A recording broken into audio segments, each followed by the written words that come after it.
Assalamualaikum, bersama lagi dengan saya Zainul. Hari tu ada orang tanya macam mana kita nak cari kerja ataupun apa yang kita boleh buat kepada yang duk cari kerja masa time-time COVID-19 ni lah. Okay, so jom.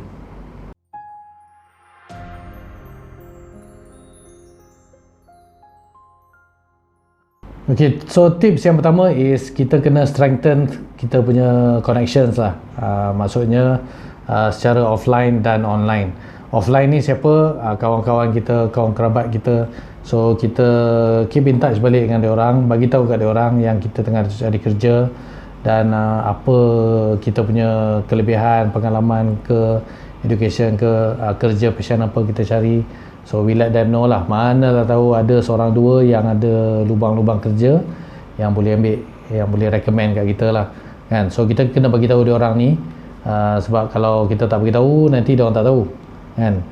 Lagi satu is secara online, platform-platform online seperti Facebook ke ataupun LinkedIn ke kan. Kita update balik kita punya profile kat situ dan kat situ pun kita bagi tahu juga yang kita tengah duk cari kerja kan, kerja passion apa kita ni macam mana dan sebagainya. So beritahu kan.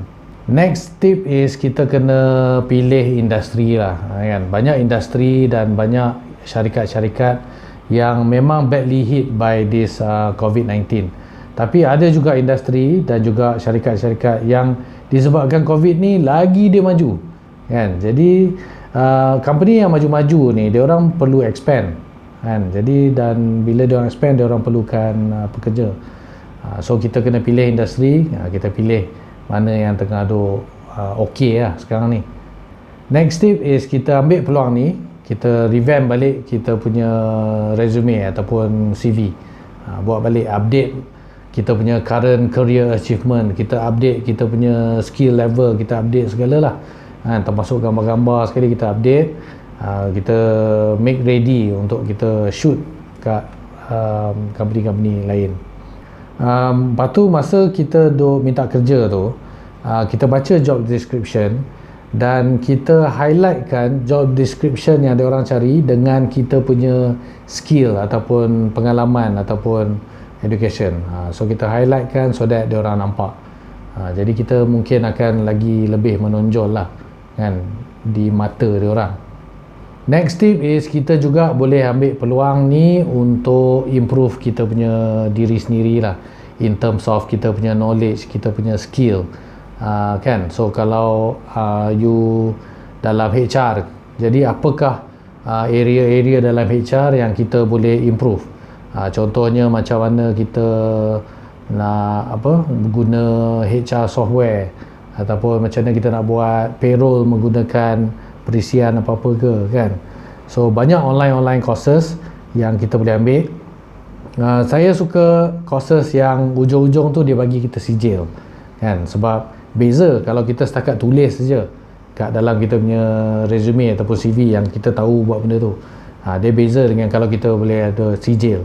Sijil tu pula dikeluarkan oleh ataupun diakreditasikan oleh satu organisasi yang memang orang tahulah. Jadi lagi ada weight lah kat diri kita, ataupun lagi ada weight dalam kita punya application tu kan.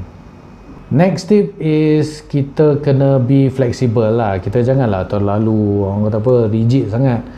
Yang kalau dah manager tu bila nak cari kerja tu nak manager je, ataupun nak lagi tinggi je daripada manager, tak boleh lah. Sebab di zaman-zaman ataupun di dalam keadaan wabak ni, bottom line is survival kan. Soru tak boleh miss punya. Jadi kalau walaupun kita boleh dapat satu temporary position yang ataupun pekerjaan yang kita anggap boleh dijadikan sebagai temporary je, sementara, dan okey lah, ambil je lah kan. Kita kena ingat juga setiap pekerjaan ataupun setiap kerja yang kita buat tu dia akan tambah kita punya pengalaman, dia akan tambah kita punya skill. So ambil je lah dulu. Bila keadaan dah getting better or ekonomi dah better, then if we can move to another company or move to another job, then okay lah kan. Next tip is kita kena be prepared untuk di interview secara virtual ataupun secara online. Jadi kita check balik semua tools kita ni okey ke tak okey. Kalau you pakai phone, make sure kamera dia okey, make sure sound dia okey.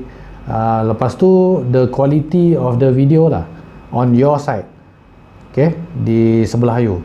Ada hari tu saya tengok satu video, sumber cahaya kat belakang dia, jadi dia ni gelap.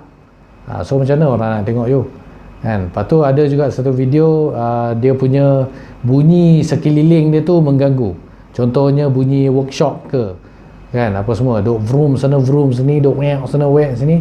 So bila kita interview, we need to be very clear so that orang boleh dengar kita secara clear lah kan. Apa yang dia nak tanya pun kita dengar clearly, dan bila kita jawab pun dia dengar secara clearly kan. So we have to pay attention on this lah. And bila you buat interview secara virtual ni ataupun online, please dress carefully lah.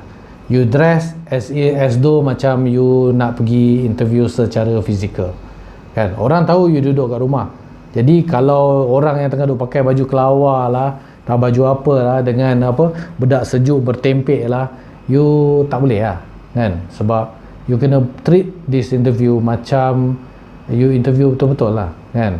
Sebab kita nak cari kerja ni, so be serious lah about it kan. Okay, so these are the tips yang saya nak kongsikan. So hopefully dia boleh membantu ataupun bermanfaat kepada yang pencari kerja.